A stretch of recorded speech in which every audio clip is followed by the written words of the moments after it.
Liquor కుంభకోణంలో విచారణ కీలక దశకు చేరుకుంది. ఇప్పటికే ప్రత్యేక దర్యాప్తు బృందం సిట్ కీలక నిధులు అరెస్టులు విచారణ చేపట్టింది. ముడుపులు ఎక్కడికి చేరాయి, అంతిమ లబ్ధిదారు ఎవరు అన్నది పక్క ఆధారాలతో తెచ్చేందుకు ఎన్ఫోర్స్మెంట్ డైరెక్టరేట్ తో రంగంలోకి దిగింది.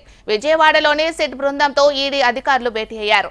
లిక్కర్ కుంభకోణంలో ఆర్థిక లావాదేవీలు అక్రమాలు జరిగిన తీరుపై సుదీర్ఘంగా చర్చించారు. రిమాండ్లో ఉన్న ప్రధాన నిందితుడు రాజ్ కేసిరెడ్డిని ఇవాళ విచారించనున్నారు. ఈడీ అధికారులు విజయవాడ సబ్ జైలుకు చేరుకున్నారు. రాజ్ కేసిరెడ్డి స్టేట్మెంట్ ను రికార్డు చేయనున్నారు.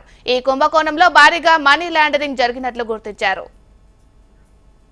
ఇదే అంశానికి సంబంధించి మరింత సమాచారాన్ని మా ప్రతినిధి శ్యామ్ ఫోన్ ద్వారా అందిస్తారు. Shyam, good afternoon Meenakshi. ఈ రోజు చూసుకున్నట్లయితే మద్యం కుంభకోణం కేసు విచారణ తుడి దశకు చేరుకుందని మనం చెప్పవచ్చు. ప్రధానంగా ఇప్పటి వరకు కూడా ఈ కేసుకు సిట్ అధికారులు పూర్తి స్థాయి విచారణ చేసి ఒక నివేదికను రూపొందించారు. అయితే ప్రధానంగా ఈ కేసులో భారీగా కుంభకోణం జరిగింది. 100 కోట్ల రూపాయల మనీ లాండరింగ్ కూడా జరిగినట్లు కూడా సిట్ అధికారులు గుర్తించారు. దీంతో ఇప్పటి వరకు కూడా సిట్ అధికారులు మాత్రం విచారణ చేస్తే తాజాగా ఎన్ఫోర్స్మెంట్ డైరెక్టరేట్ కూడా ఈ కేసుకు సంబంధించి రంగంలోకి దిగింది. నిన్న విజయవాడకు చేరుకున్న ఈడీ అధికారులు ముందుగా సిట్ అధికారులతో భేటీ అయ్యారు. సిట్ అధికారుల నుంచి కూడా మొత్తం వివరాలు సేకరించారు. వారితో కలిసి ఈ రోజు ఏదైతే ఈ కేసులో ఏవన్ ముద్దాయిగా ఉన్న రాజ్ కేసిరెడ్డిని ఇరువురు కలిసి, ఒకవైపు సిట్ మరొకవైపు ఈడీ ఇరువురు కూడా కలిసి విచారించి అతని కేసిరెడ్డిది స్టేట్మెంట్ అయితే రికార్డ్ చేయబోతున్నారు. ఈ కేసులో దాదాపు 100 కోట్ల రూపాయల మనీ లాండరింగ్ జరిగింది.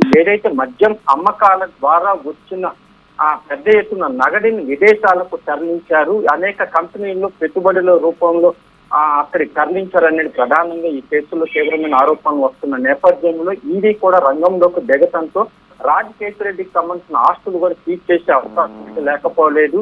ఈ రోజు ఇప్పటికే విజయవాడ సబ్ జైలుకు చేరుకున్న ఈడీ అధికారులు, సిట్ అధికారులు ఇరువురు కూడా కేసిరెడ్డిని విచారించే ఒక స్టేట్మెంట్ ని కూడా వాళ్ళు రికార్డ్ చేయబోతున్నారు. ఈ రోజు సాయంత్రం వరకు కూడా కేసిరెడ్డిని విచారించే అవకాశం ఉంది. ఈ విచారణ ద్వారా ఒక నివేదిక తయారై దీనికి పూర్తి స్థాయిలో అంటే ఇంకా మరింత మంది నిందితులు చేర్చే అవకాశం ఉందా, లేకపోతే ఇంతవరకే ఉందా, అయితే అసలు నిందితులు ఇతన్ని కేసిరెడ్డిని ప్రోత్సహించిన కీలకమైన వ్యక్తి ఎవరు అనే దానిపైన కూడా ఈడీ కూడా ప్రశ్నించే అవకాశం ఉంది.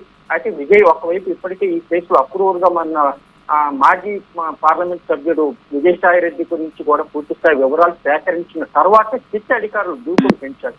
ఈ మద్య కుంభకోణం కేసుకు సంబంధించి గతంలో ఏదైతే జరిగిందో ఢిల్లీ మద్య కుంభకోణం కేసుకు కన్నా ఈ కేసు చాలా తీవ్ర స్థాయిలో జరిగిందని చెప్తున్నారు. ప్రధానంగా ఇక్కడ ఆన్లైన్ పేమెంట్ లేకుండా ఏదైతే 2019, 2024 మధ్య జరిగిన ఈ మద్యం కుంభకోణం కేసు అప్పట్లో చూసుకుంటే ఎక్కడా కూడా ఆన్లైన్ పేమెంట్లు లేవు. మొత్తం నగదు ద్వారానే లావాదేవీలు జరిగినాయి. నగదు ద్వారా లావాదేవీలు జరగటం వలన ఎక్కడ ఎంత జరిగింది అనేది కూడా ఆ లెక్కలు లేకుండా పెద్ద స్థాయిలో విదేశాలకు తరలించారనేది ప్రధానమైన ఆరోపణ. దీనికి సంబంధించి ఒకవైపు ఈడీ కూడా రంగంలో దిగటంతో ఈ కేసు విచారణ తుది దశకు చేరుతుందని చెప్పవచ్చు. Right, thank you Shyam.